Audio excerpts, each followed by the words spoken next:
Hi,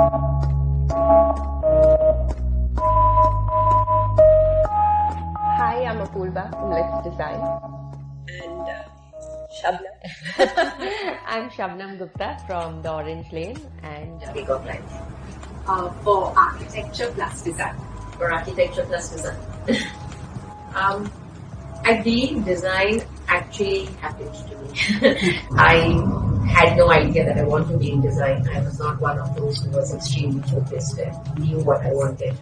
But I did realize that I like to surround myself with things of beauty. And after my internship with my dad in his marketing television studio, I somewhere realized that I loved traveling, which I needed to for that job. I loved the whole idea of picking up things which were Indian and rooted, and design just happened. So I'll tell you my story, which is really funny. My mother worked in a bank where she was handling the accounts of some builders. And she comes back to me one day at home and says, "You know what, you need to be an architect." I said, "What's that?" She said, these builders, they send their architects all around the world to look at buildings to come back and design them. And then they get to keep the penthouse of buildings they design." I love it. I love your mom. So I was like, yes, I'm going to be an architect, you know. That's really true. Looking after that penthouse. Whose account she had. Once you have his number, pass it on to me. my dad taught us that we can actually do anything, be anything. I grew up believing that you need to first have dreams to be able to fly. Oh. So for me, I never went through this, and I think in my own head I was quite a tomboy while growing up, honestly. So when people talk about Women's Day, I mean, I've all the respect for, and I know there are a lot of women who actually go through a lot of hardships. Right.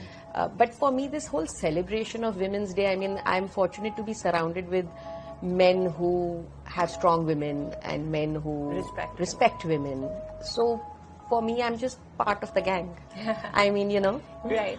No, I would have to agree. I don't think I have any such story that would, talk of a man's world. But in the last office that I worked, there was Rajiv and there were 3 women, right? And everybody, no matter who had brought the project and who was working on the project, it was always assumed that he was the boss, right. But little did they know that behind actually, the scenes, it was the 3 women that bossed all over him. So there's this really funny talk that I've heard where the men believe that they are the head, right. But the women are the neck. So my teams are 80% women, and we keep apologizing to the men because the women just take over the studio, and I find it very endearing how women even stand for each other, even in the fraternity.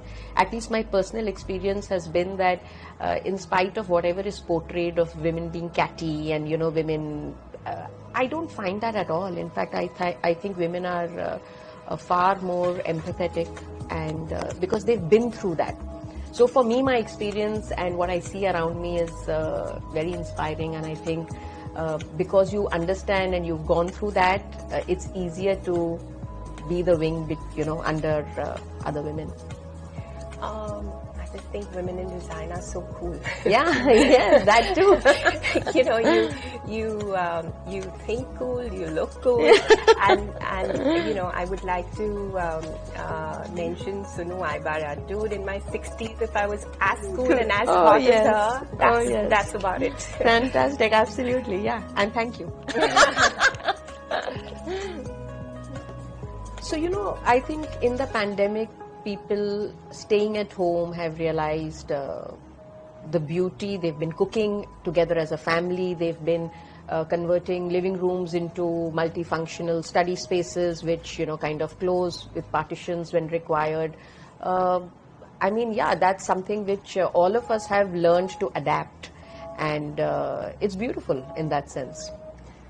Yeah, so, you suddenly Instagram keeps showing you all these videos on how you convert spaces, and I think it's the answer to the hour, right? Absolutely. Because life is just so unpredictable, Yeah. and that's one thing that has been established. Yes, The only certain. Absolutely, yeah.